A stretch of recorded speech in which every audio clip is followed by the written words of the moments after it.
नमस्कार. आज मी ते आळूची पातळ भाजी बनवत आहे गोव्याच्या पद्धतीची. त्यासाठी आळूची पानं साफ करून घेते. अशा प्रकारे पानं साफ करून स्वच्छ धुवून घेतलेली आहेत. इथे भाजीचे देठ साफ करून घेते. वरचं साल काढून घेते. देठ साफ करून झालेले आणि आळूची पानं पण स्वच्छ धुवून झालेली आहेत. त्यात देठ घेते आणि घट्ट रोल करून घेते आणि मध्येच कापून त्याचे 2 भाग करून घेते आणि पानं बारीक चिरून घेते. पानं कापून झालेली आहेत. इथे आंबाडे घेतलेले आहेत मी 4. तर देठाकडचा भाग कापून वरची साल काढून घेते आणि चिरून ठेवलेल्या आळूमध्ये घालते आणि पाणी घालून इथे सफेद वाटाणे भिजवून घेतलेले आहेत आणि फणसाच्या आटल्या घेतलेल्या आहेत 4 फोडून तुकडे करून. ते सगळं एकत्र घेऊन कुकरमधनं शिजून घेतलेले आहे. आंबाडे बाजूला काढून घेते आणि आळू रवीने घोटून घेते. आता वाटाणे आणि आंबाडे सगळं मिक्स करून घेते. आळूसाठी लागणारं वाटप काढून घेते. कढईत तेल घेतलेले आहे. त्यात 4 लसणीच्या पाकळ्या भाजून घेते. 1 छोटा चमचा ओवा घालते आणि 1 उभा चिरलेला कांदा लालसर होईपर्यंत भाजून घेते. त्यात ओलं खोबरं घालून सगळं एकत्र भाजून घेते. कांदा खोबरं भाजून झालेले आहे. त्यात मसाला आणि हळद घालते आणि थंड झाल्यावर मिक्सरमधनं पेस्ट करून घेते. कढईत तेल घेतलेले आहे.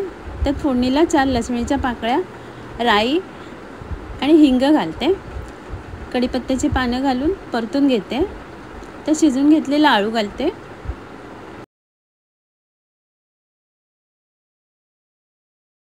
आणि कांदा खोबरं भाजलेल्याची पेस्ट घालते. 4 कोकमं, थोडासा गूळ, चवीप्रमाणे मीठ घालून सगळं मिक्स करून छान उकळी काढून घेते. आळूच्या भाजीला उकळी आलेली आहे. आळूची भाजी तयार आहे. इथे सौराक बनवण्यासाठी वाटप काढून घेते. ओलं खोबरं, सुकी मिरची, हळद, चिंच, कांदा आणि धणे मिक्सरमधनं वाटून घेते. इथे एका भांड्यामध्ये आंबाडे, शेवग्याच्या शेंगा, कांदा आणि पाणी घालून शिजायला ठेवते. थोड्या वेळाने झाकण काढलेलं आहे. शेंगा अर्धवट शिजलेले आहेत. त्यात मिक्सरमधनं वाटून घेतलेलं वाटप घालते. मिक्स करून घेते.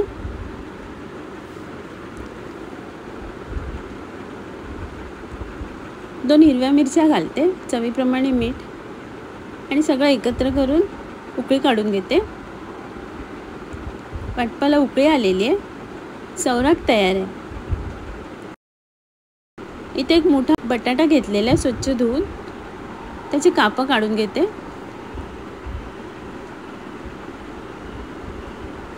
बटाट्याची कापं कापून झालेली आहेत. आता स्वच्छ धुवून घेते. त्याला लाल मिरची पावडर, हळद आणि चवीप्रमाणे मीठ लावून घेते व्यवस्थित. 5-10 मिनिटांसाठी बाजूला ठेवलेलं. इथे रवा घेतलेला आहे. बटाट्याच्या कापांना रवा लावून घेते. पॅनमध्ये तेल गरम करायला ठेवलेले. त्यात कापं फ्राय करून घेते.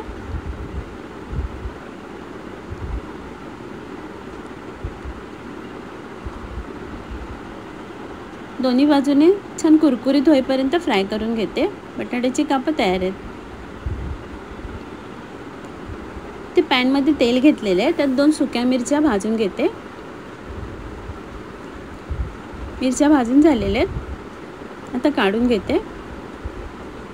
त्याच तेलात 1 बारीक चिरलेला कांदा परतून घेते. गॅस बंद करून घेते आणि कांदा थंड करून घेते. मिरच्या थंड झालेल्या आहेत. त्याचे देठ काढून मीठ घालून कुस्करून घेते. त्यात भाजून थंड झालेला कांदा आणि कोथिंबीर घालून मिक्स करून घेते. 2 बटाटे उकडून घेतलेले ते हाताने तोडून घेते आणि कांद्याबरोबर मिक्स करून घेते. बटाट्याचं भरीत तयार आहे. इथे आंबाडे घेतलेले त्याचे देठ काढून घेते आणि एका आंबाड्याचे 4 तुकडे करून घेते. अशा प्रकारे त्याला लाल मिरची पावडर, काश्मीरी लाल मिरची पावडर, हळद, मीठ व्यवस्थित लावून घेते आणि बाजूला ठेवते. एक छोटा चमचा मेथी सुका भाजून घेते आणि वाटीत काढून बारीक पावडर करून घेते। इथे तेल घेतलेले आहे, त्यात राईची डाळ आणि मेथी पावडर करून ठेवलेली घालते। थोडंसं हिंग घालून मिक्स करून घेते। मसाला लावून ठेवलेला आंबाड्यांमध्ये घालते आणि मिक्स करून घेते। आंबाड्यांचं लोणचं तयार आहे। आता मी सर्व करते।